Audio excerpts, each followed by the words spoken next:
Welcome into the Blurred Wire. Today, we are continuing our theme of following the Mad Max films that came out in the 80s while Furiosa is in theaters. And unfortunately, it's still kind of struggling in theaters. But we're going to talk about some of the films that inspired it. Well, some of the films that are in that same franchise, in that same universe with Mad Max Road Warrior. But first, how are you doing today, Ty? How are you doing today, Ty? What's going on? How's life? I'm doing great. I'm enjoying me some post-apocalyptic Australia over here. The post-apocalyptic Australia, yeah.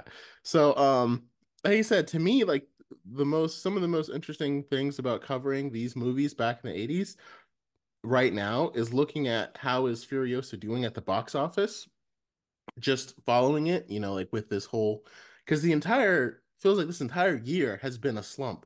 Like Dune Part 2 was a huge hit and a success, but most movies, like I think this is one of the first years where most movies have bombed compared to becoming hits.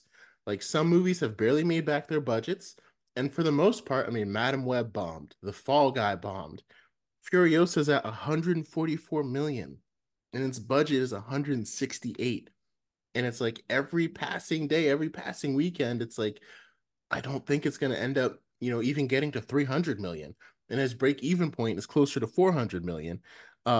So looking back at all these, like what's going on in the film industry, I feel like is really interesting, especially when you look back at some of the movies that helped start this franchise. Um, Mhm. so let's go ahead and break down Mad Max 2 Road Warrior. Now, for many people, this is kind of became the best film, one of the best action films of all time, is what a lot of Mhm. people describe it as, a lot of critics described it as. It had widespread acclaim, and I see why. So what did you think about Mad Max 2? Like what stands out to you? What did you like about it? Maybe didn't like about it? It's great, man. It is. It's of its time stylistically, but there Hmm. are things that feel so forward thinking that like even today we don't see the same kind of like dedication to the like the commitment to the bit Hmm. that George Miller is doing here. This feels like such a refinement from Mad Max 1. He saw how, how impressive he was able to make the vehicular action in that movie on such a shoestring budget, and now with a much larger budget, able to able to go all out Oh and yeah. make the large scale action movie that he was wanting to do before, and he did it with an extra dose of weirdness, which I love. Hmm. And this movie is just so good and so entertaining to watch. Yeah, I mean, I feel like this movie is where, like, I remember watching the first one, and I was like, because again, I had just seen Fury Road, and I was like, what? Because like the two movies, like if they were titled different things, like if you titled one Fury Road and you just titled Mad Max, like I wouldn't have thought those movies were related at all. The only reason why I knew they were related was because they both started with Mad Max. But after watching Road Warrior, that's when I started to see, oh, this is how it all happens. Like after watching this movie, I see how this connects to Mad Max Fury Road. I kind of see how and again, it came out way before Fury Road did, but this is kind of how like it is interesting to see how the universe is not the wasteland, the apocalyptic era that we're in is continually deteriorating, which we don't Mhm. always see. Like in a lot of movies, they'll show like even in an apocalyptic trilogy, they'll show like, okay, the world got to this point and everything sucks right here. And this is the era that we're talking in, and everything is just kind of like the same level of suckage for lack of a better word. Like it's like you Mhm. don't see a gradual getting worse. But Yeah. in this era, we actually do see it because we see the way people are getting more and more unhinged, crazy things, Mhm. like there are less and less rules. Like Mad Max still felt like some semblance of society and Mhm. still had some rules on it. And Yeah. then Mad Max 2 just let go of some of them, and then when we get Yeah. to three, and then by Fury Road, they're all gone, and it's Yeah. absolutely so you can really see how it builds. And I mentioned this a little bit earlier while we were talking, but I think out of all of the Mel Gibson Mad Max movies, to me, this is his strongest performance. Like a lot of critics praise the action, the score, the cinematography, the sparing use of dialogue, but they also praise his performance. To me, his performance is what makes this my favorite in the 80s trilogy. Really? Um, mhm. And it makes it, and to me, that's what pushes it towards one of the best films of all time. Because again, for Mad Max Fury Road, it was Charlize Theron's performance that pushed it towards, because you got to have that powerful acting performance that pushes a movie when you start talking about one of the best action movies of all time. Fury Hmm. Road, it was Charlize Theron. For this one, to me, it was Mel Gibson. He seemed a lot more driven, a lot more passionate, a lot more determined in this role. And I really bought into what he was trying to do. Um, Even if I didn't fully understand what was all going on around him, because again, the world Hmm. has gotten into this crazy, crazy place, but you could tell that like he was not going to stop. And like I feel like Charlize Theron, I feel like their performances are closer. Even though Tom Hardy was playing the same character in Mad Max, he seemed a lot more passive and like this is something that we could do because it would make sense. Um Hmm. But in both of those movies, Charlize Theron and Mel Gibson, they had that drive that I think is what pushed this movie towards the top and got it, recognized for the acclaim that it rightfully deserves. Yeah, I think he's definitely more interesting, even if he has maybe about the same, probably a little bit less to say, all things said and done, than in the first movie. Like Hmm. physically speaking, he does not talk much, which is my preferred like Mad Max in this series. Hmm. I do not want him to talk as much. I don't want anyone to talk as much. I just want to see I want the action to speak for itself. Yeah. And And I think this movie sets that tone really, really, really, really well.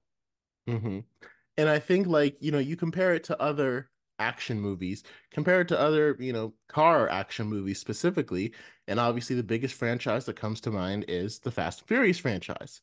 And all those movies have pretty much been blasted by critics, and rightfully so. I mean, some of them have been like, they're like, okay, this was good, but like obviously a lot of them don't get the same critical acclaim and for good reason. And like when you watch the action scenes in those movies compared to this one, I realize like a huge difference a lot of times is dialogue.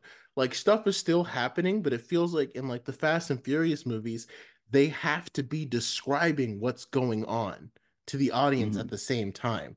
Like they'll always do fast camera cuts and you'll see Ludacris going, go, go, go. Or Tyrese Gibson is like, ah, nah, man, not mine. Like they're always talking throughout every single action scene. Like it's full of dialogue.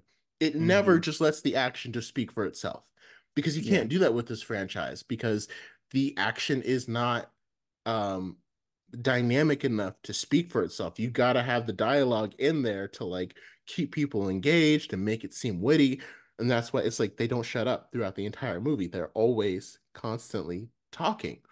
Yeah. And for George Miller's style, like to me, like that just it makes it so much more unique and powerful, and the action scenes actually hit when you just remove all that dialogue, even compared to Yeah. superhero action movies. Whenever there's an action scene going on, there's always talking during it, and like you don't Hmm. really think of that as being a it's not necessarily a bad thing, especially if you need it in a scene, like if something's happening and they gotta get something or describe or talk to each other. But it's so amazing when directors are able to do it without using that dialogue because then it really makes it stand out. My brother always uses the point of like, when you have a story in a movie, I want you to show me, not tell me.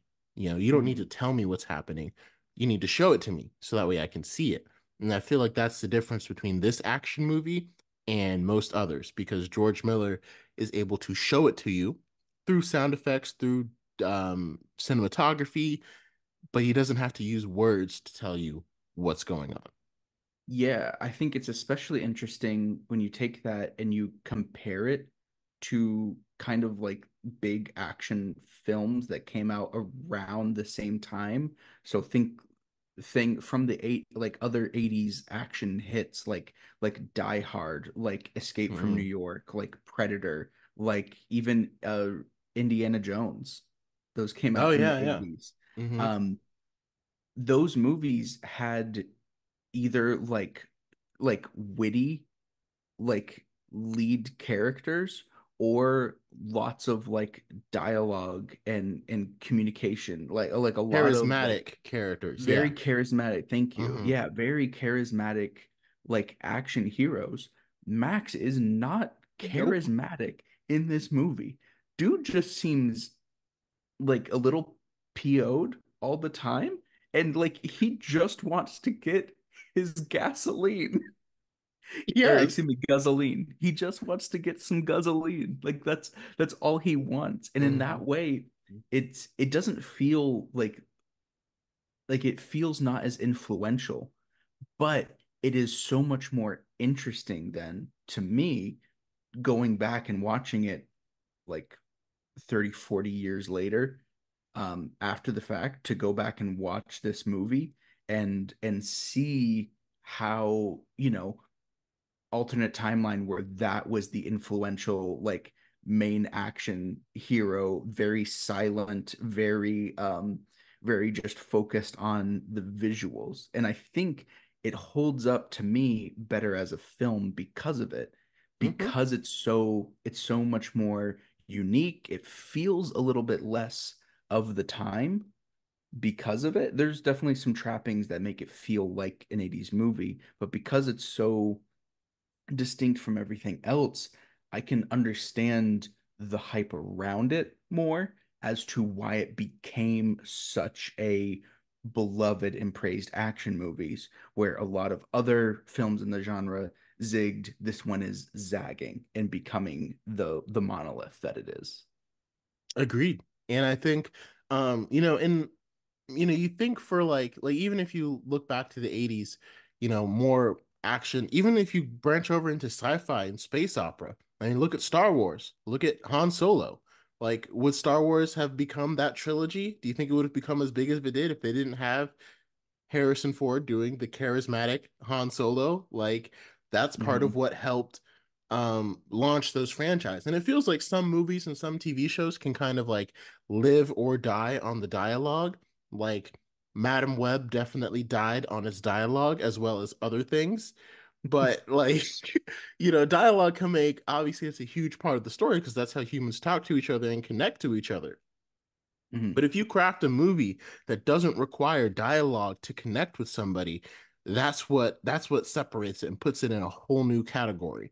And that's Hmm. what I think, like I said, branches to, because I still got what Mad Max was trying to do and what he needed to accomplish. It's just he didn't have to talk about it much. Yeah.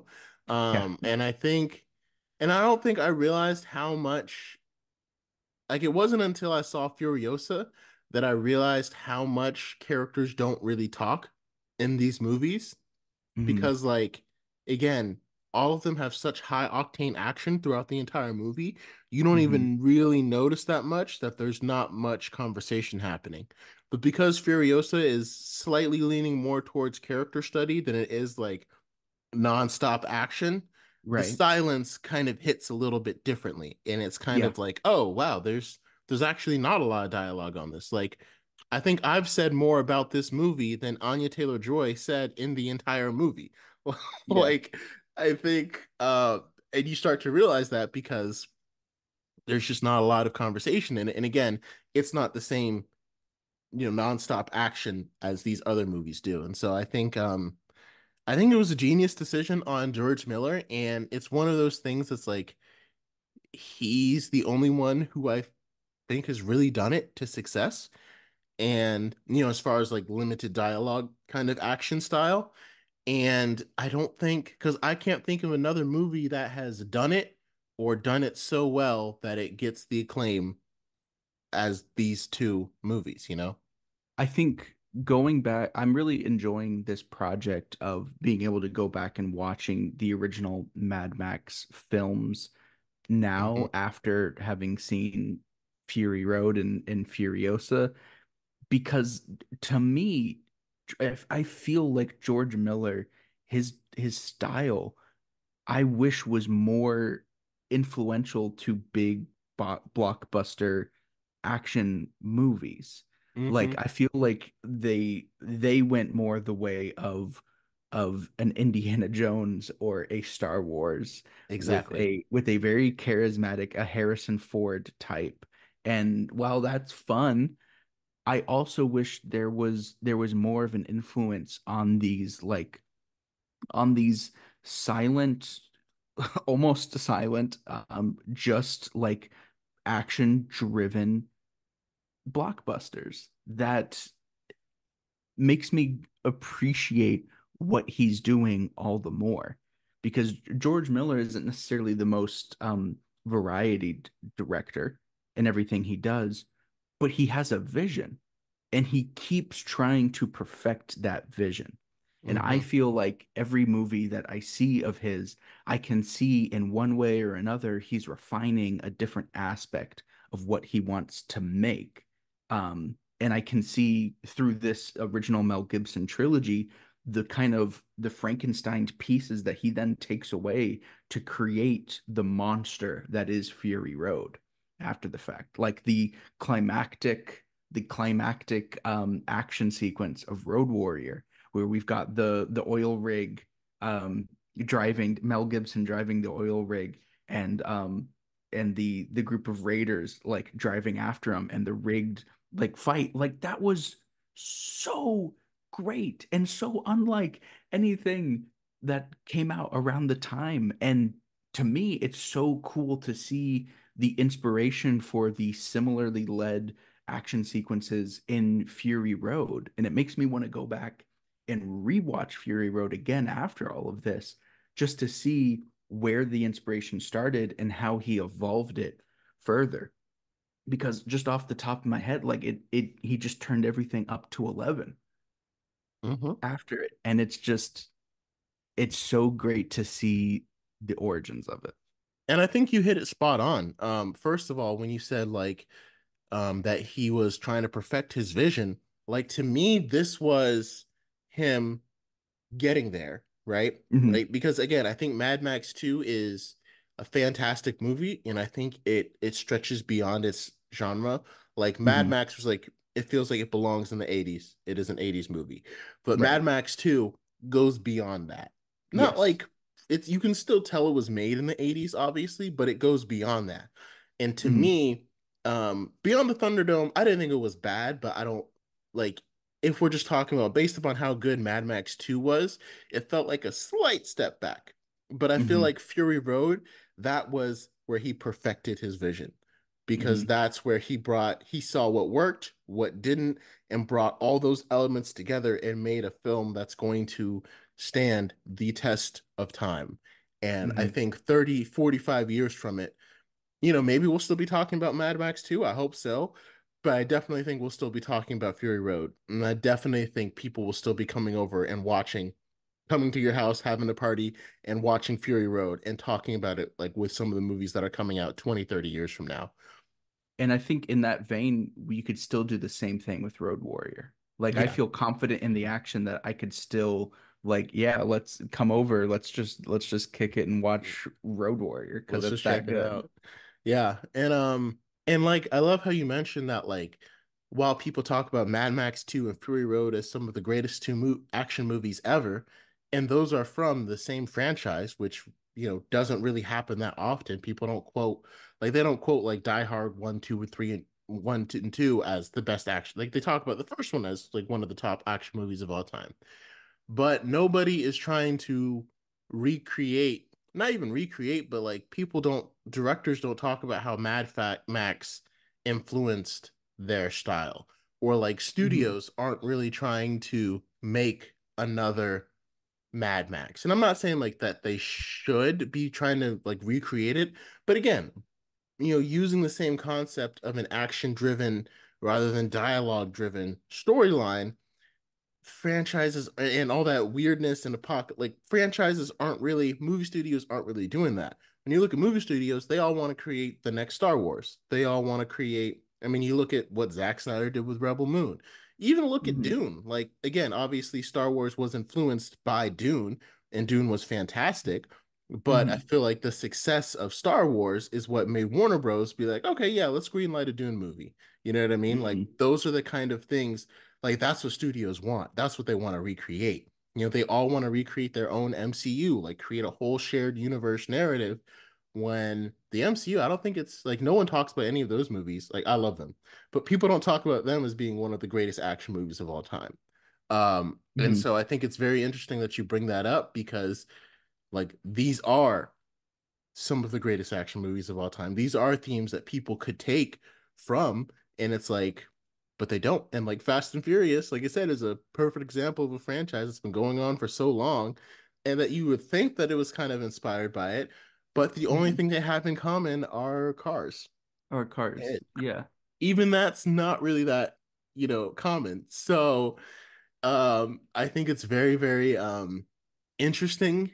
Like I said, that you bring that up, and I think it's true. Like if I was a director, I feel like if I wanted to be like an action director, even if it wasn't like a movie, like it doesn't have to be about cars to like want to keep that same concept of limited dialogue, more action and more showing rather than telling. Hmm. And again, I feel like it's a very big film concept. Like if you go to a film school, they will always stress, show your audience, don't tell them. But you go look at big budget movies and they don't do that. They just tell you rather than show you. You know what I Yeah. mean? It's like so it's like how exactly like it feels like the lesson isn't really like studios don't really see that as profitable. They see it's like that's good art, but that's not the $1 billion blockbuster, that we want. Right. I think another point I want to highlight of his style is again one of my favorite scenes in this movie is George Miller treating vehicles like animals. Towards the beginning when Max is kind of scoping out the town, the little village, Hmm. and he's got his binoculars and he's watching as the raiders are kind of doing their raid, they're like encircling like the encampment. It looks like he's watching like a herd of animals, like he's a hunter Yeah. and he's just trying to stoke them out. The way that like they're like the dust like kind of trails behind them feels like a stampede of animals moving by with a trail of dust behind them. I don't know if it's just me who's just really obsessed with that, or if he like is so intentional with it, but he makes these vehicles feel like living organisms in a dead world, and it's so cool, it's so unique. I wish more movies had that dedication to craft like he obviously has here. Hmm. I think you hit the nail on the head. Like I said, and maybe, some directors or some studios are like afraid to do what George Miller has done so well. But like, like I said, even looking at some of the great movies that have come out that are kind of weird in their own way, like the closest one I can think of right now, besides Furiosa, obviously, is probably Dune Part 2, because obviously it's very, very weird. And it'll be Mhm. interesting to see how much weirder the franchise gets. And like, I kind of see why Denis Villeneuve was like, I'm going to make Dune Messiah. And then if someone else wants to take over, go ahead, because it gets a lot So weirder. if someone else wants to direct a dude turning into a worm, Yeah, that's on that's them. fine. Yeah, You go can do ahead. that. But like it still worked, but that's also still a very dialogue driven movie. But the Hmm. dialogue is very important in that movie for that Hmm. reason, because it's part of what helps establish the world and the narrative that we're part undertaking. So Hmm. again, it's like I don't know, because like I feel like most studios probably don't want to like hire a big time actor and have them only say like 10 lines, because they're like, I didn't pay you just to say 10 lines. That's not what's going to draw in ticket sales or whatever. Um, Hmm. But I think it's interesting. And like I wish Furiosa was doing better at the box office because then Hmm. we'd have a much better chance of seeing that kind of storytelling being rehashed. Hmm. Um and while Mad Max was like a box office success, while Fury Road was like successful critically, Hmm. because Mad Max was successful because of its box office return. It was a Hmm. huge return on investment, but it didn't Hmm. actually gross like a whole lot. And same Hmm. with Fury Road. Like none of these movies have grossed over 500 million. None of them have grossed Hmm. over 400 million. So, Hmm. like I said, from a studio executive standpoint, they're probably like, yeah, I mean, it's good. It's like critically, but like that's not my billion-dollar hit. And so Hmm. like I said, I wish it was doing better because then that would mean maybe more filmmakers would want to kind of take that style and use it. Right. But unfortunately, it doesn't. I don't, like I said, I think it's going to end up as a bomb, which is really sad. It's a bummer. Yeah. But anyway, on a much happier note, make sure you check out Mad Max 2 if you want to see Furiosa or thought about seeing it. And if you liked, like I said, even if you don't really like the Mad Max franchise, I don't know. Furiosa is worth it to go see it. Like I said, I thoroughly enjoyed it. There's been some movies I went to this year, and I'm like, that wasn't really worth my money for going in, but Furiosa was. So Furiosa is worth your money and yeah, time. out of all the movies that we've seen, like again, when I walked out of Godzilla and Kong and Kingdom of the Planet of the Apes, I wasn't like this was terrible, but I was like, I mean, I could have seen this at home, and I really wouldn't have Hmm. changed. This could have been an Furiosa, email. yeah, this could have been an email. Yes.